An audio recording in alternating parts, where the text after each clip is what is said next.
Hi friends, ഇന്ന് ചുമ്മാ മുറ്റത്തോട് കിടന്നപ്പോഴാണ് ഇവനെ കണ്ടത്.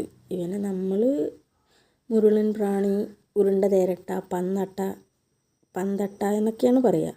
പക്ഷേ ഇംഗ്ലീഷിൽ പുള്ളിക്കാരൻ്റെ പേര് വേറെയാണ്. ഇപ്പോൾ നമ്മൾ ഇവനെ എന്തെങ്കിലും കൊണ്ട് തൊട്ടാൽ അപ്പോൾ അവൻ ചുരുണ്ട് ഉണ്ട ബോൾ പോലെയാവും. ഇവൻ പലതരം ഡിസൈനിൽ കളറിലൊക്കെ ഉണ്ട്. ഇവൻ നമ്മുടെ തേരട്ട ആ ഗ്രൂപ്പിൽ വരുന്ന ആളാണ്. നമ്മൾ കണ്ടത് ഈ കളറാണ്. അപ്പോൾ ഞാനിവൻ ആദ്യം ഒരു കമ്പ് കൊണ്ട് തൊട്ടപ്പോൾ അവൻ ചുരുണ്ട് കൂടി. പിന്നെ കുറേ ടൈം എടുത്തിട്ടാണ് അവനൊന്ന് നിവർന്നത്. അപ്പോൾ പതിയെ നിവർന്ന് നടന്നു തുടങ്ങിയിട്ടുണ്ട്. വളരെ പതുക്കെയാണ് നിവരുന്നത്. അപായമൊന്നുമില്ല എന്ന് തോന്നുമ്പോഴായിരിക്കും ചിലപ്പോൾ നിവരുന്നത്. അങ്ങനെ നിവർന്ന് നടന്നു തുടങ്ങിയ ആൾ പതിയെ നടന്നു തുടങ്ങുകയാണ്.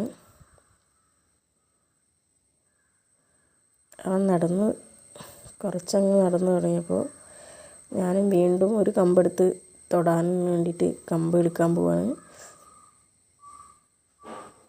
അങ്ങനെ ഞാനൊരു കമ്പെടുത്ത് തൊട്ടപ്പോൾ വീണ്ടും